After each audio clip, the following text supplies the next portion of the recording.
Okay, well I think clean-up time is here, so this is what I do. Use Ronsonol. You can use some other solvent, but this works particularly well. Cotton bud, bit of solvent, swab carefully inside and out of the case to remove any oil, grease or other dust. You can see the rubbish that comes off.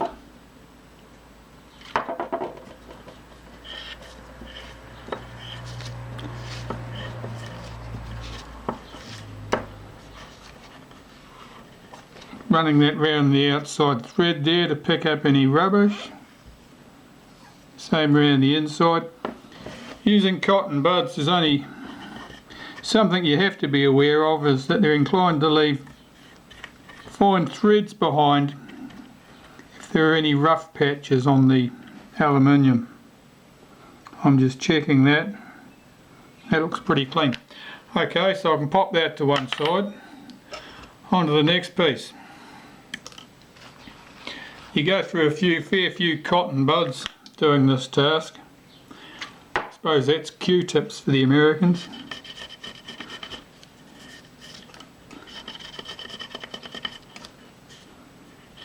This is the plate that retains the diaphragm blades in the case. The other side, this side, is against the shutter blades. I'm carefully cleaning this to remove any oil and grease, because any oil on the blades tends to make them very stiff. With the diaphragm blades, that's done. With the diaphragm blades, the problem with that is that the diaphragm gets very stiff, and what happens when it gets very stiff from oil and the blades are stuck together, eventually one cold morning you'll want to move the diaphragm from one position to another, change your aperture settings. You can push the ring on the outside, the setting lever, and that in turn pushes one end of the diaphragm blades in each case. But if the blades are stuck together, and oil does stick them like glue, that's clean. What happens is that they buckle up. Given enough load, they will actually you'll either tear the rivets off them, or they will just distort. These aren't particularly stuck together. If you've got a diaphragm, unlike shutter blades which just stack one on top of another, diaphragm blades are interleaved. There is no one start or stop position. They're all interleaved, they're all equal. You can lift them out in one piece, that's quite normal. Now, diaphragm blades have got rivets on them, pivot rivets, unlike shutter blades, and that means it's easy to catch on those when you're cleaning them.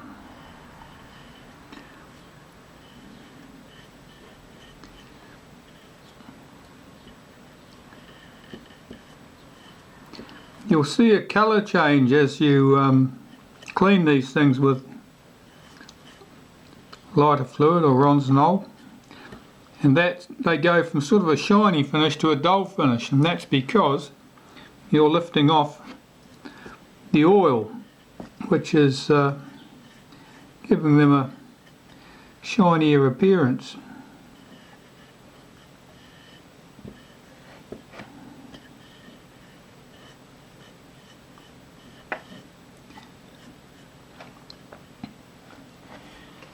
Excuse me. It's worth taking your time doing this.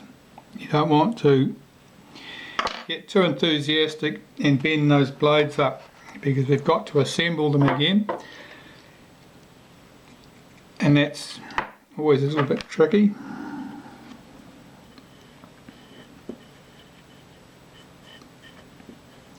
Depending on how oily they are, you could be using quite a few cotton buds to do a diaphragm. These aren't particularly bad.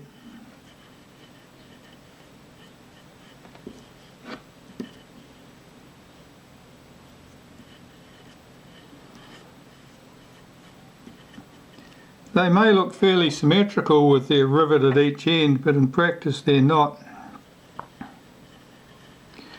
The rivets at one end are much closer to the edge, outside edge of the blade than at the other, where the rivet is closer to the centre of the blade. And that has an important bearing on where we install them.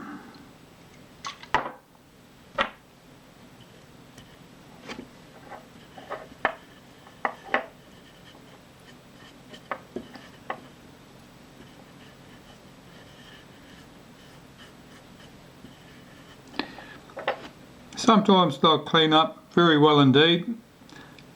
Often you'll have residual marks.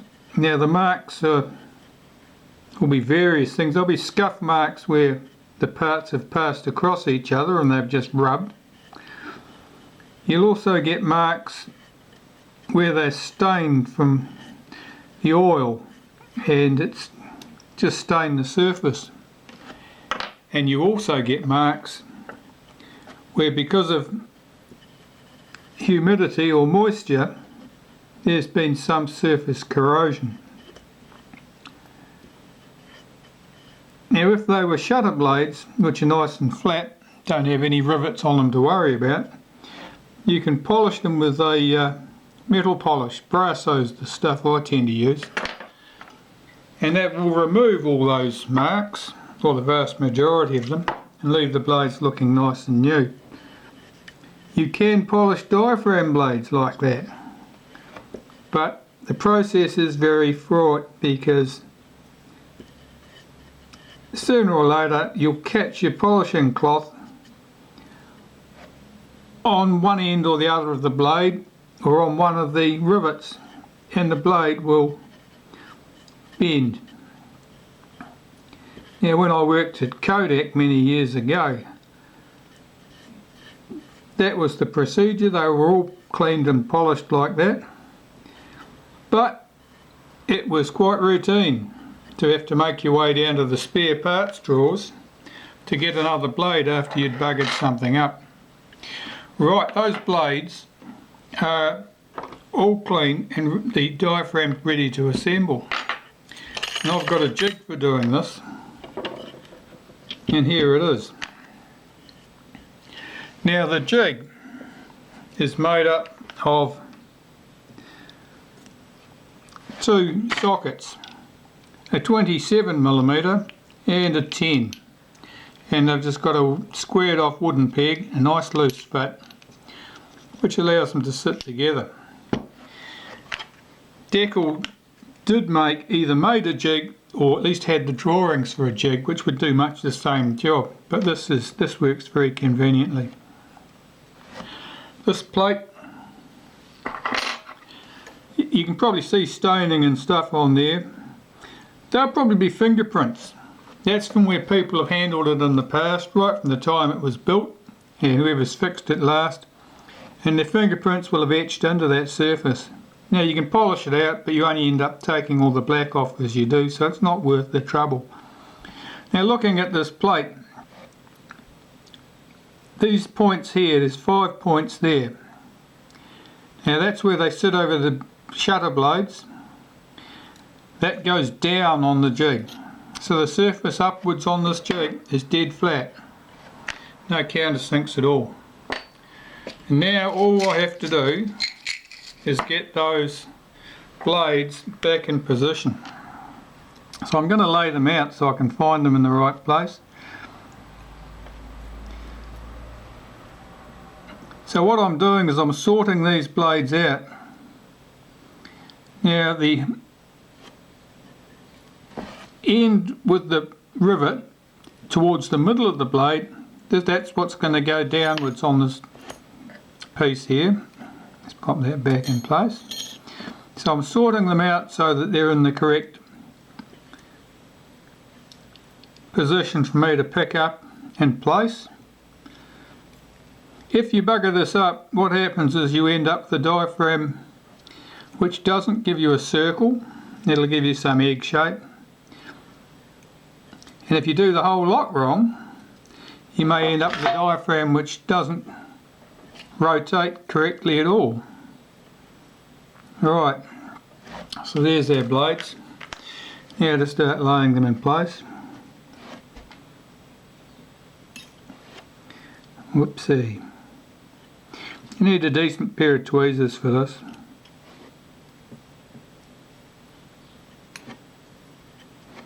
This pair probably need a little bit of straightening out.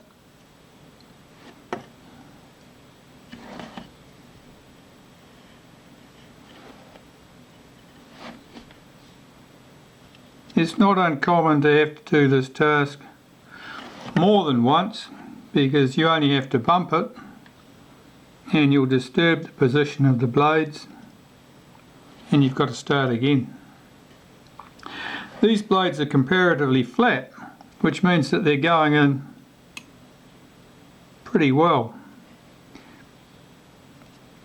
If the blades had spent a considerable amount of their life oiled up, then they'd have ended up getting distorted, and what happens when they're distorted is that they won't lie flat, and if they don't lie flat, it's very entertaining getting them back in position. You can see I'm having to pull back the blades now, the earlier ones, to get the new ones in position.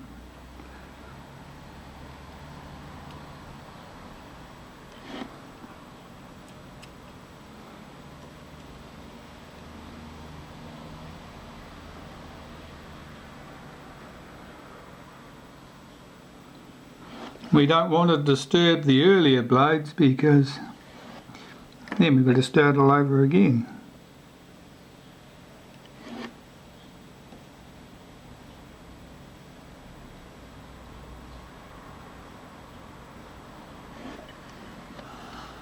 So to sum up, when you're applying the blades, the end with the rivet closest to the middle of the blade goes downwards. That goes onto this plate. That blade moved. That's going to be, you can tell that popped out of position, but we'll see if we can rescue that. The end with the rivet closest to the edge, outside edge of the blade, that should be pointing upwards. Alright, now I've got to lift these blades over the top without disturbing anything.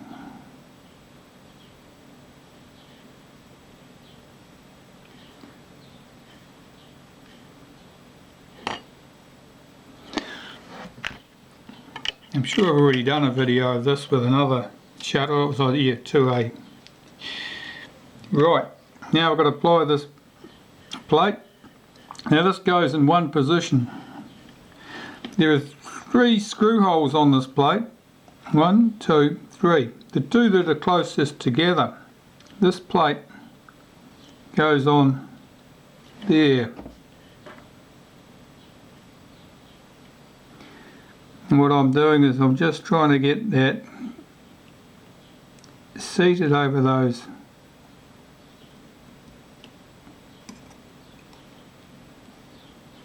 that's just seated over those brass rivets now,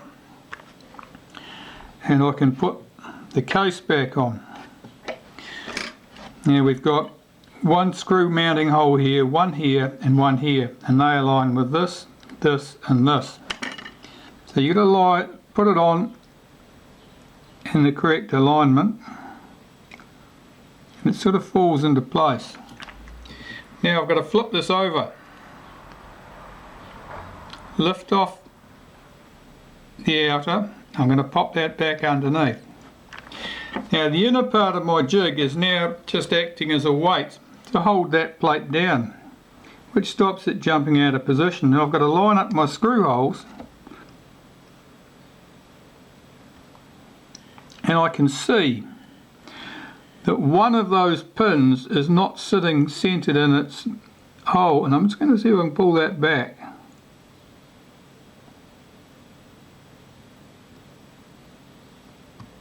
Yeah, that dropped in. So I line up my screw holes. Now there were 3 little screws for that. As I mentioned earlier, 2 of them were plain.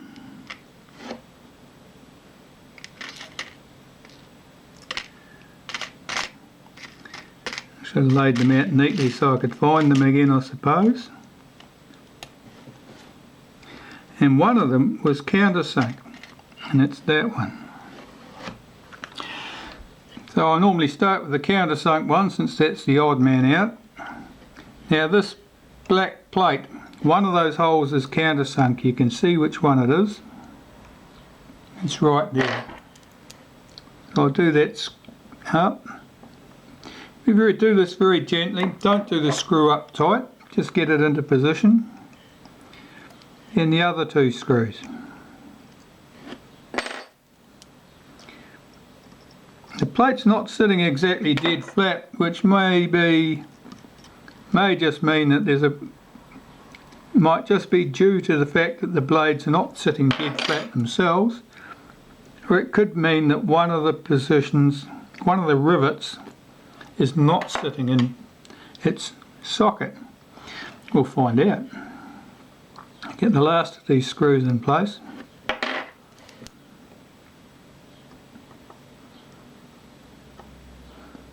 And I'm just doing this down very lightly indeed. Take that off the jig and I'll inspect my work. Now this rivet is not in its socket, so I'm just going to shift that over. You can get the tip of your tweezers or a pin or something into the centre of those, because they've got a little hole in the middle. That's centred now. I'll just tighten that down a bit more. I think that's probably it. Right, so I'll flip it over. Now getting a toothpick in here, I'm just revolving that to make sure that that diaphragm is working correctly, that we get a proper circle. No blades are hanging back, no egg shapes, nothing unusual. Alright, I can do my 3 screws up tight.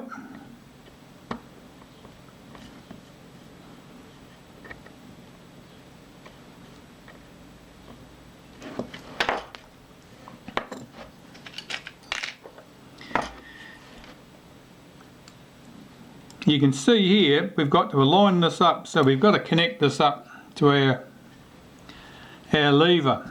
Our lever in this case has lost its pointer. I'm going to have to find one from my spares for this. Someone, or whoever took this apart had lost it. So anyway, I'll line this up with the hole here so that we can get the screw heads in it. Right, I want to clean this, make sure there's no oil or grease on it.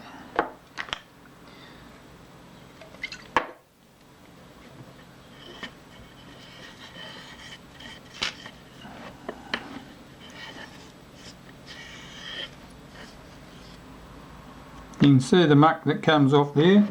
Right, that's done. The tab on this is at the bottom of the shutter. Now the levers on your shutter are all at the top. So this is the top and this is the bottom. So we know the tab's on the bottom, so it must fit in that position. It doesn't fit very well on that body. I wonder whether is it very bent out of shape?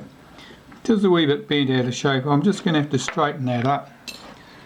It's not sitting very flat at all.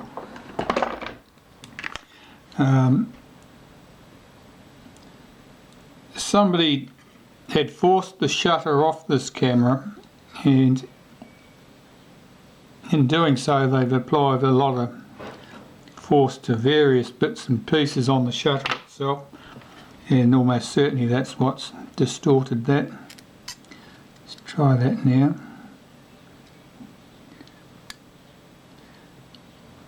Yeah, that's a bit better. Okay, so I line my holes up. There were 2 screws for that.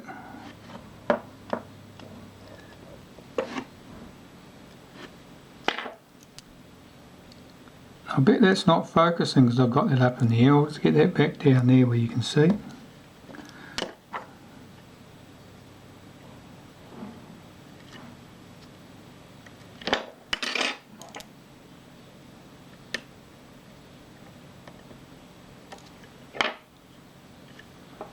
That screw's not home.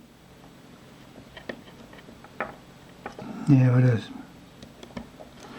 Alright, so now we've got our lever, and that certainly works. It's sort of rubbing on that case more than it should because that end's a bit distorted, so I think I'll have to straighten that out a bit. Otherwise it's going to have a horrendously enthusiastic click stop. Let's just tweak the end of that out a bit. That's better. It shouldn't be touching the case at all.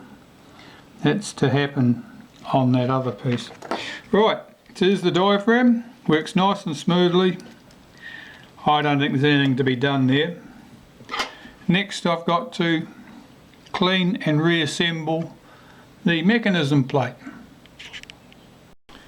Right, now we need to clean up the mechanism plate and reassemble, then clean the shutter blades and reassemble that. So let's start with the mechanism plate. Well, the first piece I'm going to deal with is the retard gear train. Now this lever here controls the position of the pallets and engages them or disengages them. Here's where the gear actually swings in and out. So what I'm going to do is pour a little bit of Ronsonol on there, make sure those gears are all nice and wet. Disengage the pallets, use the end of my tweezers to work that backwards and forwards. And basically what's happening there is that the surface of area of the teeth in the gearing is working against each other, and it'll be blowing off any oil or dust. Or what it probably also does too is there'll be a rubbing action that rubs away any surface oxidation which would have otherwise made the teeth fail to run over each other as smoothly as they might. That's quite good.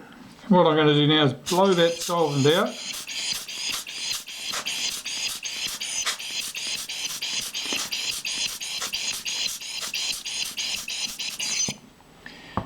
Now there's various ways you can deal with the retard gear train at this point. You could do nothing at all, no lubrication.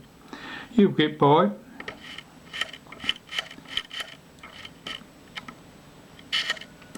You could be a watchmaker for a day, get out your finest Mobius oil and the rest of it, and your tiny oiler, and you could put a tiny touch of oil on the pivots of all of those gears. But getting oil anywhere near a shutter is a fraught process. That's not something I would bother doing. So what I normally do is lubricate this with a bit of graphite powder. But we're not ready to do that now. We'll do all the lubrication at one time.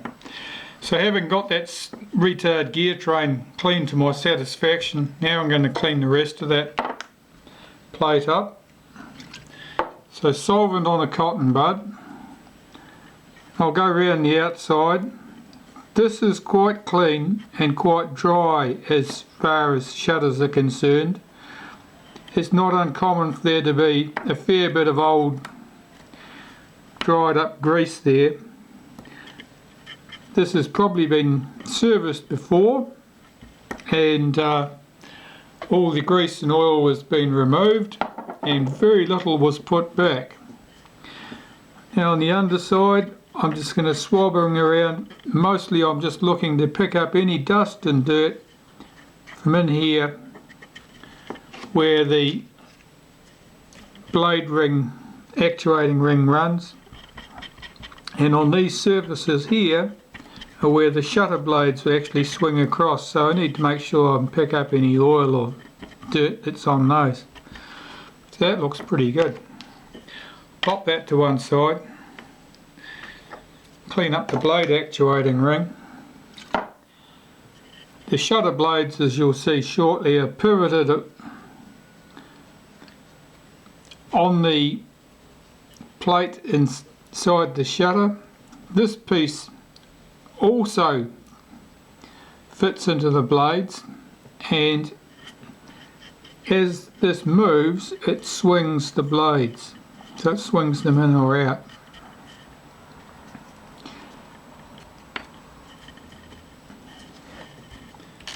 That's sufficient.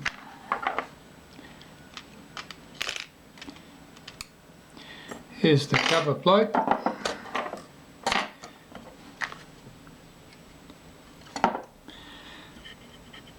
Now there's sort of a hierarchy of components in terms of which ones need to have the cleanest cotton buds used on them. So at the top of the scheme, where you can only use new cotton buds and nothing else with anything to do with glass, you're always using new cotton buds for those. Nothing that's been anywhere else. When you're dealing with shutter blades and diaphragm blades, again, you're probably using new cotton buds. Ones that haven't been used for any other dirty purpose. The cotton buds you've used for doing the shutter blades might be a bit stained from that job, but they're certainly good enough to do a job like this. We don't need this to be quite so perfect. And so you can reuse some of your earlier cotton buds to save you running through the packet of them quite so quickly, as long as they look reasonably clean. Yeah, what else have we got here? We've got this lever and its washer, which was a bit of a mystery because you don't normally get a washer with those. Yep, there must have been an extra amount of play in that lever. Alright, I'm happy with those. Let's assemble this plate. Alright, so these big rivet posts point upwards. This thing here is a boss here with a little point on the end of it. That drops into there. That's where that lever is going to pick it up and swing it from the other side. That's sitting down flush. Here's our plate, and that pretty much just drops into one place. There's only one place you can drop that in. The holes are countersunk, ready for those screws, and there were 4 screws, only one of them was long. And I know from experience that I'm pretty sure that this is where the long one goes, and we'll see if I'm right in a second.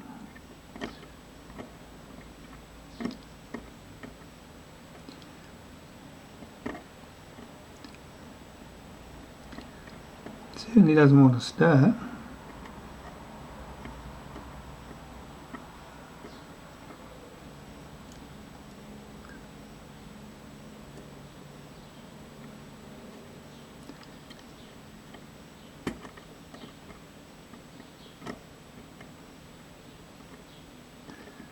Something a bit odd about that thread, that doesn't want to pick up. Let's pop one of the other screws in.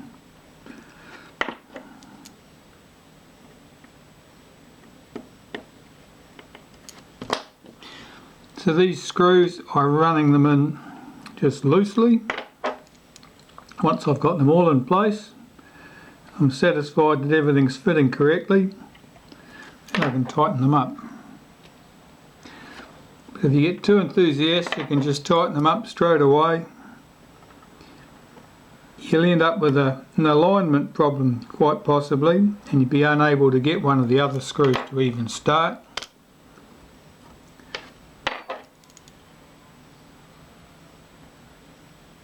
That's better. No problems now. Okay, I'll tip that over. Check that I've got that long screw in the right place. You can see where the screws come through here. That's a short one. That's a short one. That's a short one there. And here's the long one. It's in that little cutout there. That's out of the way of anything. Alright, so I can do those screws up.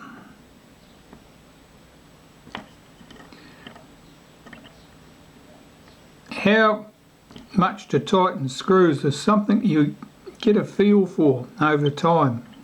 It's not really something you can easily teach. However, you can say that if you've stripped the thread off the screw, you're doing it too tight. Excuse me, I'm just drinking coffee here while I'm working. Alright, so that's all done.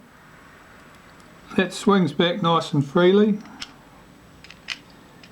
Here we have our lever that operates it. We have that fine shim washer. If I can just pick that up.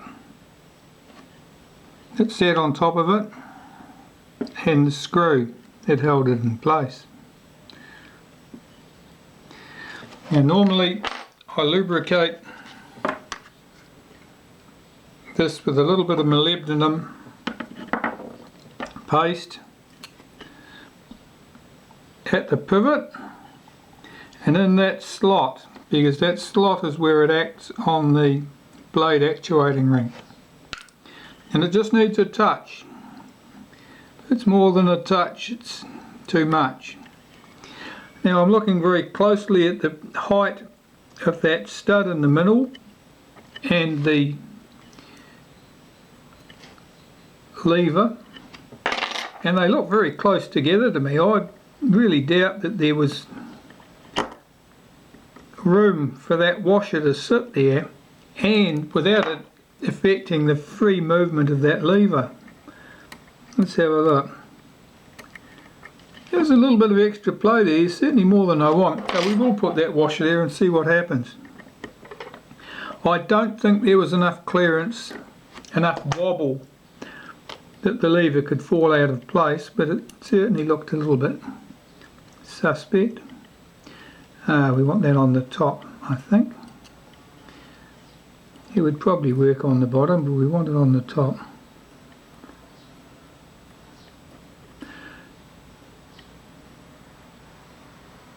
That washer is extremely fine.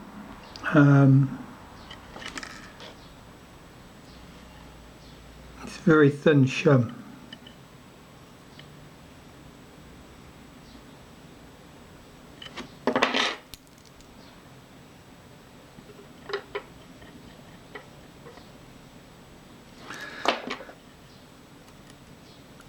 No, that's running nice and free, there's no problem there. Okay, there's a spring here. This spring needs to be hooked back over that lever, and that's what returns the blades to the closed position. As you can see, that moves freely, snaps nicely into position. I don't know whether you can see there on camera, but I can certainly see there are fingerprint marks on this metal here. Now that's from people handling it previously, and it just etches into the metal. You could polish it out, but there's probably no point in doing that. Right, well, I'm quite happy with that. Now at that point I'm just going to add a little bit of graphite powder and lubricate this, and what I'm most interested in is the retard gear train. So I get a little pinch of graphite powder, stir this over this container. I'm just dropping that onto those gears. And honestly, you don't need much. So I hold back the pallets with the finger, and I'm just working that.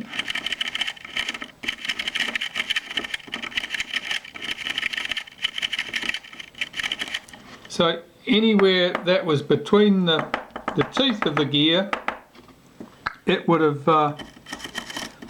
been crushed up and it would be polished into the surface of the teeth really. That's quite good.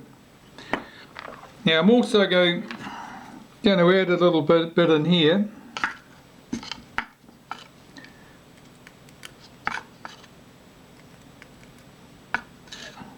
This is graphite powders, works quite well for this task. We've got to blow it out. Once it's been worked in, we've got to blow it away with the puffer to make sure there's no lingering bits of graphite powder about, because otherwise what will happen is it'll end up on the surface of the lens as little tiny silver sparkles. Now I'll just go and blow that out and then I'll be back.